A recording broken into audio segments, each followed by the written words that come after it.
توبہ کا اصل دراصل اپنی غلطی پر ندامت اور اس کا اقرار کرنا ہے، اور پھر اس پر عہد کرنا ہے کہ وہ دوبارہ کبھی نہ کی جائے۔ غلطی حضرت آدم علیہ السلام سے بھی ہوئی تھی اور بی بی حوا سے بھی۔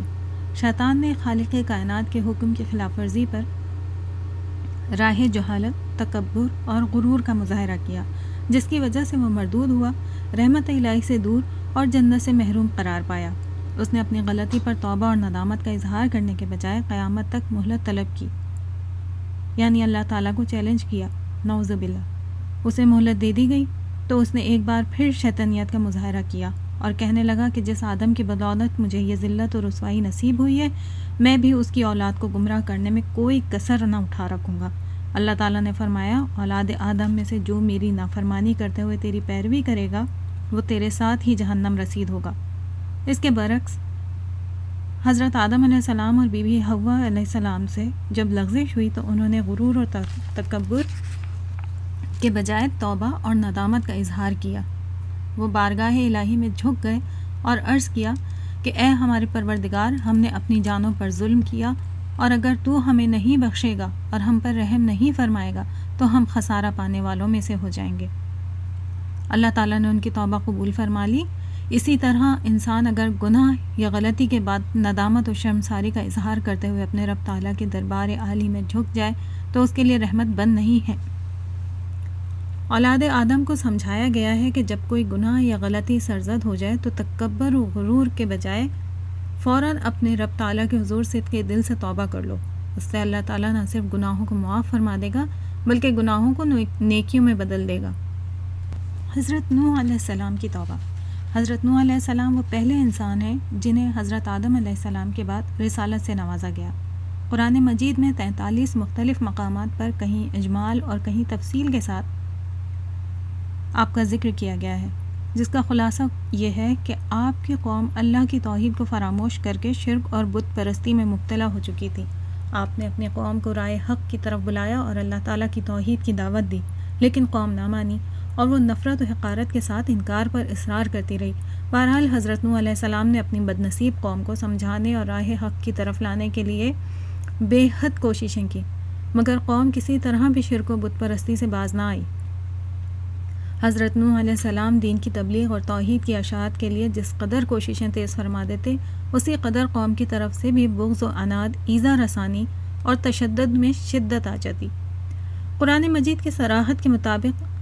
آپ نے 950 سال تک دین کی دعوت و تبلیغ کا کام جاری رکھا، اور اتنے طویل عرصے تک سمجھانے کے باوجود قوم راہ راست پر نہ آئی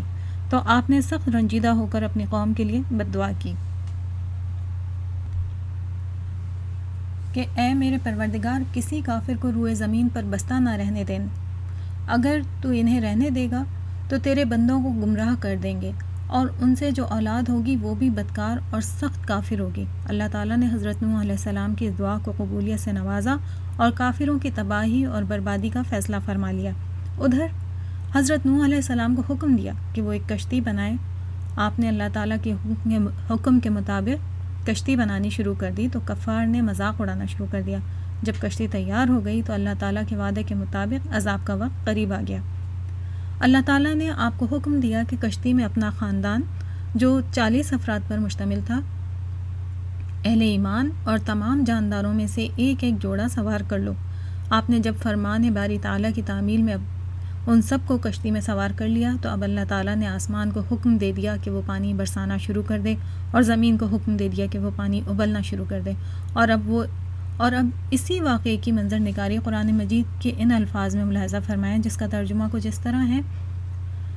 کہ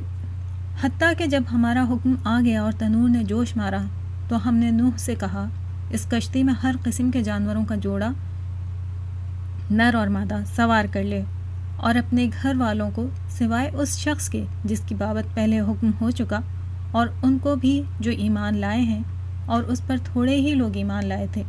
اور نوح نے کہا، اس کشتی میں سوار ہو جاؤ، اللہ کے نام سے اس کا چلنا اور ٹھہرنا ہے، بے شک میرا رب البتہ بہت بخشنے والا، نہایت رحم کرنے والا ہے۔ اور وہ کشتی انہیں لے کر پہاڑوں جیسی موجوں پر چلتی جاتی تھی، اور نوح نے اپنے بیٹے کو پکارا اور وہ سب سے الگ تھلگ تھا۔ پیارے بیٹے تو بھی ہمارے ساتھ سوار ہو جا اور کافروں میں شامل نہ ہو۔ تو وہ بولا میں ابھی کسی پہاڑ کی طرف پناہ لے لیتا ہوں، وہ مجھے پانی سے بچا لے گا۔ نوح نے کہا کہ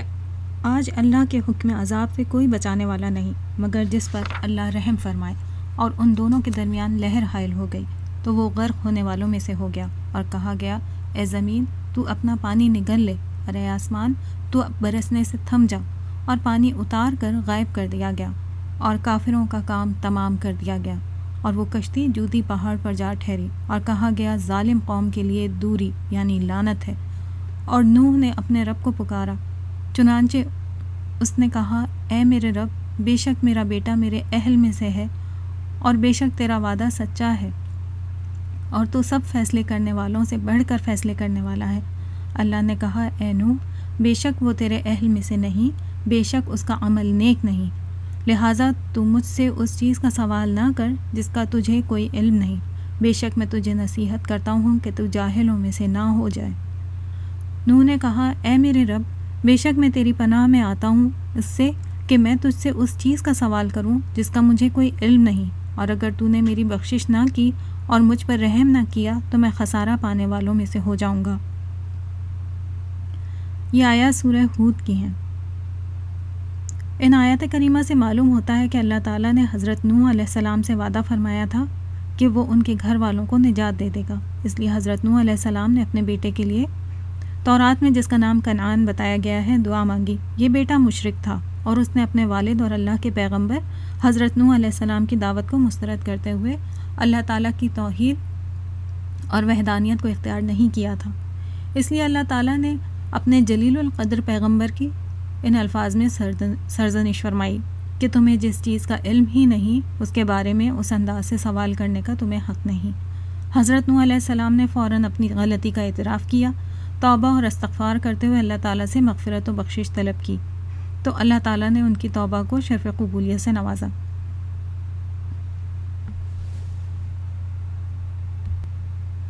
حضرت نوح علیہ السلام کے اس واقعے سے ہمیں کئی اسباق ملتے ہیں، جیسے یہ کہ دنیا اور آخرت میں اچھا انجام پرہیزگاروں ہی کا ہے، جیسا کہ یہ واقعہ بیان کرنے کے بعد اللہ تعالیٰ نے فرمایا ہے کہ یہ حالات غیب کی خبروں کے ہیں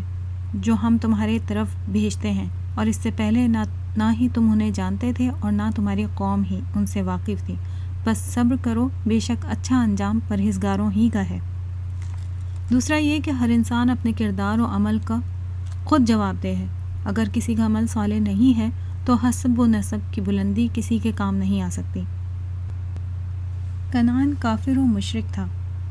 تو حضرت نوح علیہ السلام جیسے جلیل القدر پیغمبر بھی اسے عذاب الہی سے نہ بچا سکے۔ آزر اگر کافر و مشرک تھا تو حضرت ابراہیم علیہ السلام جیسے اللہ تعالیٰ کے عظیم المرتبت پیغمبر اور خلیل بھی اسے جہنم رسید ہونے سے نہ بچا سکیں گے۔ کسی کافر و مشرک کے کام آنا اور اسے عذاب الہی سے بچانا تو دور کی بات ہے، اللہ تعالیٰ نے اپنے پیغمبروں اور مومن بندوں کو مشرکین کے لیے مغفرت کی دعا کرنے سے بھی منع فرما دیا ہے۔ ارشاد باری تعالیٰ ہے،